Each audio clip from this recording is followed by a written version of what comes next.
Yes, sir. We're officially back at it. Boog Nights coming at you with the Medicom Mafex X-Men Gambit figure review. Let's do it. This ain't for no scalper. You a scalper? Then fuck out shit. This one's for them real collectors. That's army building and posing figures. Marvel Legends, imports, mini matey, I'm fucking with them. Hype beast, we know about you. Stay buying figs, don't know about it. Alright, here we go. Remy Etienne Lebeau, aka Gambit. Our very first Gambit from the Medicom Mafex line. Long time coming, long overdue. Probably one of the most anticipated figures of the year. And this is garbage. Just kidding. This is actually very, very nice. Gambit's first appearance was in Uncanny X-Men Annual number 14 in July of 1990. Created by writer Chris Claremont and artist Jim Lee. In my personal opinion, probably one of the coolest X-Men created that wasn't created in the like golden years of comic books. Again, we first saw Gambit in 1990. So I said this on Instagram, but I'll say it here again. I think this is probably Mafex's best X-Men offering. Anything that they've done in terms of comic-based characters from Marvel, I think this looks really good. Right off the bat, a couple things that I notice is the vibrancy of the colors on the costume, the accuracy of the costume, how much bendy wire is in this damn coat, the head sculpt here, and you got all of that with import style articulation, so he's fully articulated. I do have a few gripes right out of the package, but let's stick to the script. I do think the head sculpt here, the whole entire figure in general looks very Jim Lee-esque, and at the same time can double as your sort of like Marvel versus Capcom Gambit. This head sculpt is money. It's kind of towing the line between something that looks very comic book accurate but still looks kind of anime-ish, and it's probably the best 6-inch scale Gambit head sculpt that we have so far from any of the major companies. Maybe I'm lying. Mezco is pretty good. We'll get some comparisons going. But yeah, lots of bendy wire in the coat all along the entire seam, the front, the back, the top, the collar. You know, I spent a couple minutes just getting it to sit right just for the opening of the video, but not that it was annoying or anything like that. I mean, it's good that you basically have the option to really get it to sit however you want, so I do like that. A couple of extra details I noticed is the gold buttons at the top of the coat here on the shoulders. I don't think we've seen that on any other version. Mafex may have just taken some liberty as far as that's concerned. Now, one of my first issues that's not really an issue is the color of the coat. I've already seen people dyeing the coat and changing the coat out, maybe swapping it for the old Marvel Legends version or any other coat that they can find with a darker brown. I do think they went a bit light on the coat, and it probably should have been a little darker, but it's not a huge deal considering how much bendy wire is in the coat and how much playability you'll get out of it. I'm not going to stress over the color too much. Other things to note, straight out of the package, the head was very loose. I don't really like that. I'm weary of that. You know, Mafex has had a lot of QC issues in the past. Out of the package, he comes with a right hand that is cupped. There's a hold on the middle. I guess he'll be able to hold his staff with this hand, and he's got a left fist. But my other issue is that the paint on these hands doesn't look that great. It looks a little wonky. It's not really screaming import quality and price here. There he is with the staff in hand. I like the color of the staff. It matches the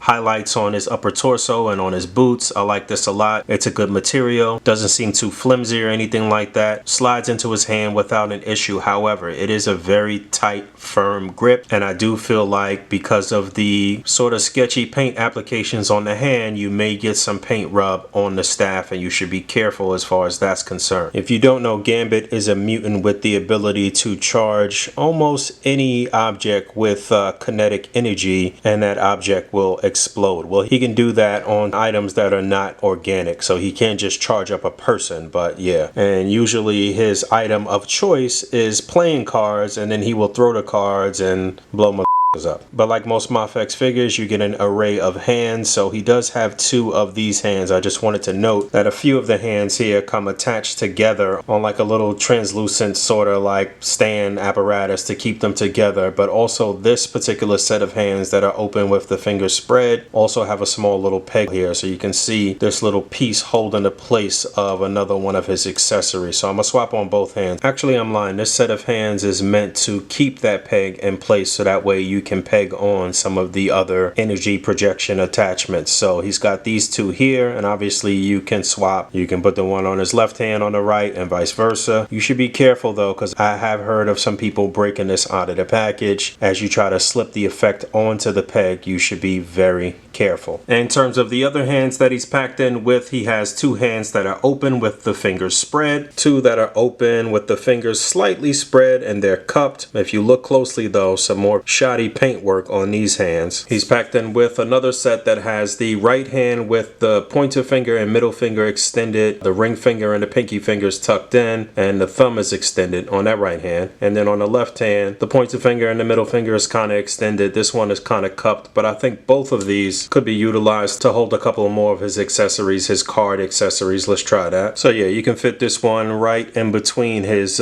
pointer finger and middle finger. I don't think there's any real right or wrong way to do this. You know, all of the options with the hands obviously gives you more playability, more posability. But yeah, this particular effect has two cards kind of fixed together in one effect here, with the energy kind of emitting from the top of both cards. That's pretty cool. He's also got a couple effects that look as if he's throwing the card. You can see the energy kind of trailing off behind the card there, and obviously you can fix this in any of the hands and situate that how you want. And finally, he's packed in with an additional right fist and a left hand that's open and cupped. So you can get the staff in the left hand, and then if you want to give him two fists or have him hold the staff with two hands, then you have that option. He's also packed in with an additional head sculpt that looks a little angry. His teeth are gritted, his mouth is open a bit, and I think this head sculpt looks good as well. Here's a closer look at that. And then doubling back to the two hands that are open with the finger spread that have the two little clear pegs attached to them, so we can go over his final accessory or accessories. He's packed in with two more pretty extravagant effects here. You can see three cards here on this long trail of energy. So this is supposed to be utilized and made to look like he's throwing three cards at once. This is a harder plastic. It's a little bit of weight to it, and there's a small peg hole at this end that should attach to the peg on his hand. This is the larger of the two, by the way, and a lot of options with this as well. But again, it is heavy. I would be very careful with just kind of leaving it in a fixed position or in some type of really dynamic pose on your shelf or something like that. The wrist peg is thin. It's not going to hold up the weight of this effect for too long. I have it kind of resting on his shin down there, or almost at the ankle joint basically. And there's a look at the second effect, a little lighter in color. Both of these will probably look really good under the right light and get some light piping through them, but this one he can hold up a little better. You know, it's a lot less weight on these little flimsy wrist pegs here. Lots of little tricks and things you can do. I have the tail end kind of resting on his left fingertips there. So again, because this one is a lot lighter in weight, you can kind of finagle it and play with it a bit. One thing I can say is that the fun factor with this figure is through the roof. Really fun to mess around with, to pose. So speaking of which, let's get into the articulation. Here's a look at the buck without the coat on, so you can see I think having a Gambit with a removable coat, or at least an option to maybe pop off the arms and slide most of the coat off, I think that's a must with Gambit. I think that's where the Marvel Legends version kind of falls short, is that you don't have the option to have him without the coat. I'll get his head and hands back on in a second, but pretty standard neck peg for what Mafex has been doing as of late, at least with all of the comic based offerings. So it's that sort of kind of curved barbell joint. The head can move on that joint, and then the neck moves independently as well. So you get a really good range of motion on the head and neck, although like I said, out of the package that neck joint was a little loose. But yeah, that's money. He looks good without the coat. Tall, slender, but muscular like Gambit should be. Should be noted that part of his mutant abilities is that he has like heightened agility or superhuman agility as well. So the articulation scheme that they put together here for him fits the character in my opinion. It should also be noted that he is packed in with a stand. All Mafex figures come with a stand, and I do believe that his is constructed to help you hold those really extravagant card throwing effects, but I'm not getting into that right now. Again, you have a lot of playability, you have a lot of options with this guy moving forward in terms of articulation. Here's down on the head, up, shoulders get a great range, they'll come up that far. You can do a full 360 if you want to. There's almost like a dual butterfly joint, because there is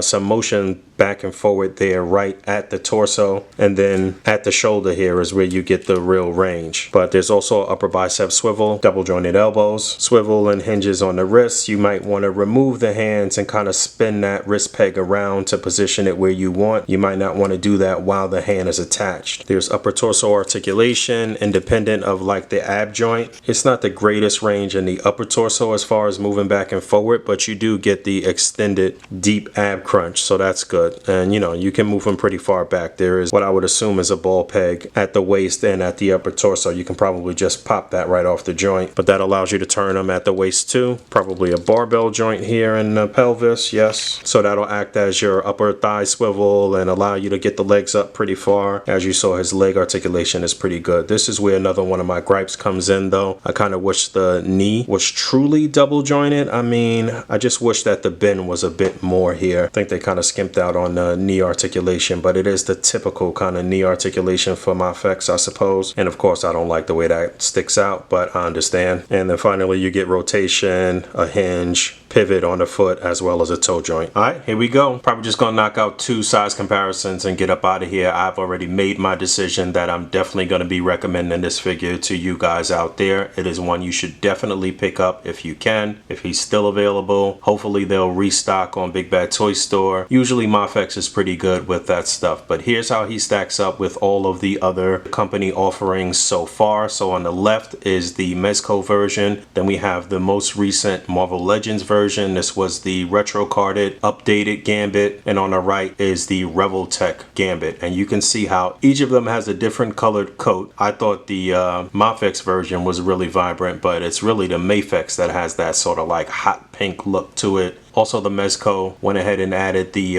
X on his belt. You can remove the coat for the Mezco version, just like the Mafex version. Some other things to note is that you did get some power down cards with the Mezco version. That would have been nice if they packed that in with the Mafex version here. The staffs on all of the Gambit figures, except the Marvel Legends version, are all sturdy, better, good. I think the Mezco version is probably the tallest by like a little pinch, or maybe it's Revel Tech, but they all are about the same size. They're all in the 6-inch scale range. And I said this before, but I think the Mezco Gambit is their best X-Men offering so far. We'll see what happens with this new Wolverine that's coming out, and this Mafex version is their best X-Men offering so far, I believe too. Aside from Deadpool for Mezco, I guess, if you want to count him as an X-Men character. But let's see how he stacks up next to other Mafex figures. Also real quick, there's that's the Mezco head on a Mafex body. Doesn't quite pop on there. It's a little large and too small on a reversal. And there he is with 2 of his X-Mans. So he's got Wolverine on the left, which I wasn't totally happy with. I hate the claws on this figure. I really don't like the deco color. I'm waiting for the brown suit version to come out, which I'll pair with Gambit and Cyclops here. Cyclops on the right, wasn't really happy with this figure either. I do not really like the way the upper torso looks. The chest just looks a little odd. He's just oddly sculpted in my opinion, but they all do look pretty good together, and I do believe that Gambit should be taller than Cyclops. Absolutely, both of them should be taller than Wolverine. This Wolverine's a little too large as well. Plus, we had the QC issue with the arm popping off on this Wolverine, and you know, Gambit is absolutely the best X-Men offering so far from Mafex. But check this out. There's Cyclops with the Mezco Cyclops leather bomber. So Mafex hadn't done soft goods before their offering of the Into the Spider-Verse Miles Morales, I believe. Since then, they've done quite a few things. They had done some capes before that, but as far as like getting into the clothing, they have gotten progressively better. Like I said, this jacket for Gambit is pretty nice, and you know, to be able to add the soft goods onto Cyclops here, I think that looks pretty cool. I think they all kind of jive. Again, I'm waiting for the brown suit Wolverine, but yeah, Gambit is pretty damn nice, man. Get out there, try to find them, get on the hunt. Thanks for hanging out. As always, rate, comment, and subscribe. Hit that bell down there. And until next time, peace. I'm in the game, I'm grinding. I got to play 24 hours in a day, 7 days out the week. I never sleep. I'm on my grizzly bear, 52 weeks out the year.